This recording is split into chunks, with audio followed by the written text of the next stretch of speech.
Hello friends, welcome to Read With Me. Today we will be reading Blueberries for Sal by Robert McCloskey. And I chose this book because where I live, it is almost time to start picking blueberries, and I love to go picking blueberries.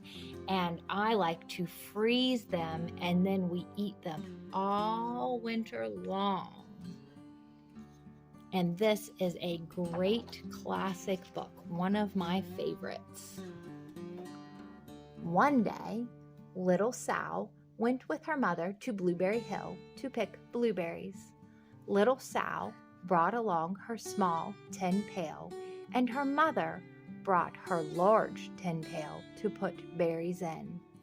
"We will take our berries home and can them," said her mother. "Then we will have food for the winter." Little Sal picked 3 berries and dropped them in her little tin pail. Kerplink, kerplank, kerplunk. She picked 3 more berries and ate them. Then she picked more berries and dropped 1 in the pail. Kerplunk, and the rest she ate. Then little Sal ate all 4 blueberries out of her pail. I like to eat blueberries while I'm picking them too. They taste so yummy.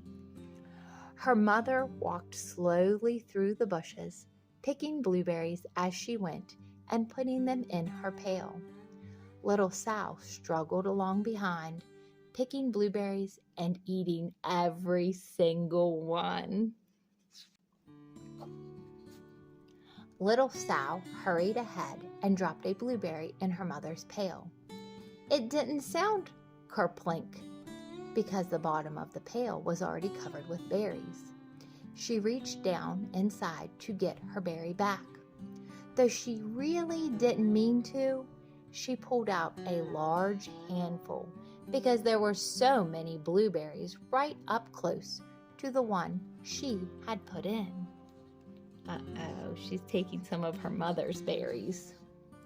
Her mother stopped picking and said, "Now, Sal, you run along and pick your own berries. Mother wants to take her berries home and can them for next winter." She says, "You can eat as many as you can pick, but don't take them out of my pail." Her mother went back to her picking, but little Sal, because her feet were tired of standing and walking, sat down in the middle of a large clump of bushes and ate blueberries. On the other side of Blueberry Hill, Little Bear came with his mother to eat blueberries. "Little Bear," she said, "eat lots of berries and grow big and fat. We must store up food for the long, cold winter." So now we have a mother bear and a little bear on the other side eating blueberries. Little Bear followed behind his mother as she walked slowly through the bushes eating berries. Little Bear stopped now and then to eat berries. Then he had to hustle along to catch up. Look, he's rushing to get close to his mother again.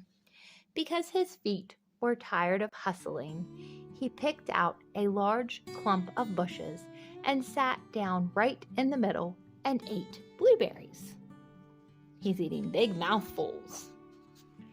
Over on the other side of the hill, little Sal ate all of the berries she could reach from where she was sitting. Then she started out to find her mother. There she goes, looking for where her mother is picking blueberries. She heard a noise from around a rock and thought, "That is my mother walking along." She's going around the rock and she's sure she will find her mother. But it was a mother crow and her children, and they stopped eating berries and flew away, saying, "Caw, caw, caw." Then she heard another noise in the bushes and thought, "That is surely my mother, and I will go that way." Do you think she will find her mother? No, she found the mother bear. But it was Little Bear's mother instead.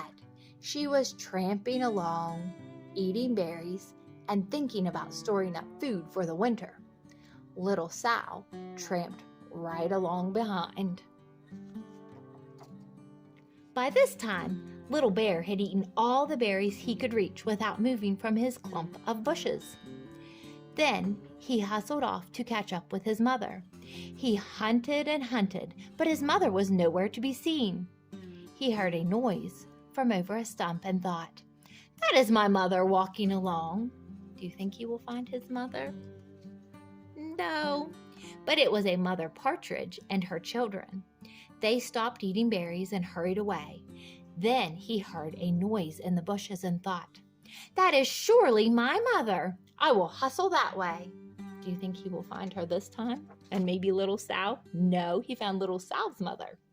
But it was Little Sal's mother instead.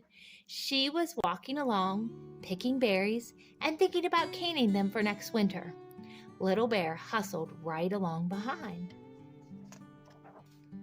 Little Bear and Little Sal's mother and Little Sal and Little Bear's mother were all mixed up with each other among the blueberries on Blueberry Hill. Look, here's Little Sal's mother and Little Bear, and here's Little Sal following Little Bear's mother. Little Bear's mother heard Sal walking along behind her and thought it was Little Bear, and she said, "Little Bear, munch, munch, eat all you, gulp, can possibly hold, swallow." Little Sal said nothing. She picked 3 berries and dropped them, kerplunk, kerplank, kerplink, in her small tin pail. Little Bear's mother turned around to see what on earth could make a noise like kerplunk. "Grumph!" she cried, choking on a mouthful of berries. "This is not my child! Where is Little Bear?" She took one good look and backed away. She was old enough to be shy of people, even a very small person like Little Sal. Then she turned around and walked off very fast to hunt for Little Bear. Little Sal's mother heard Little Bear tramping along behind and thought it was Little Sal. She kept right on picking and thinking about canning blueberries for next winter. Little Bear padded up and peeked into her pail.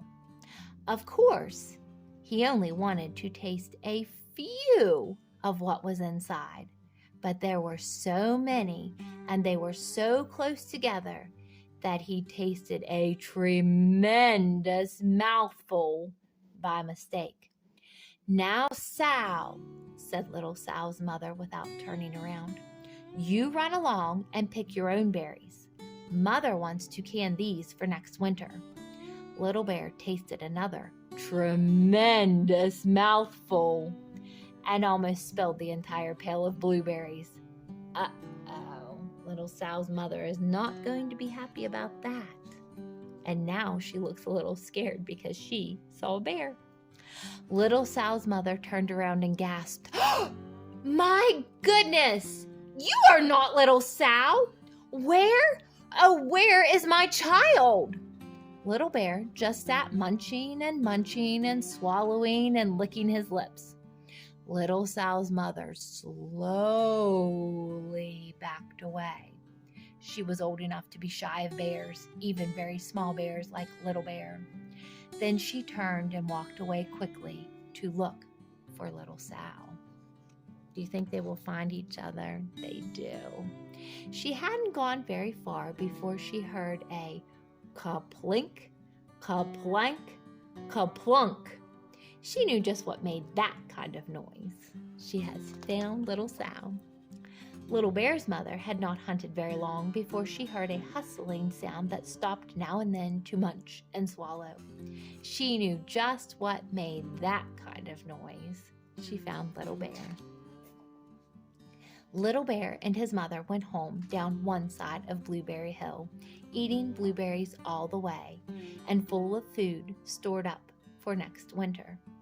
And Little Sal and her mother went down the other side of Blueberry Hill, picking berries all the way, and drove home with food to can for next winter, a whole pail of blueberries and 3 more besides. I hope that you enjoyed this book. There is little Sal and her mother, and they are canning those blueberries for the winter. And if you liked this book, please consider giving me a thumbs up and subscribing to my channel. Until next time.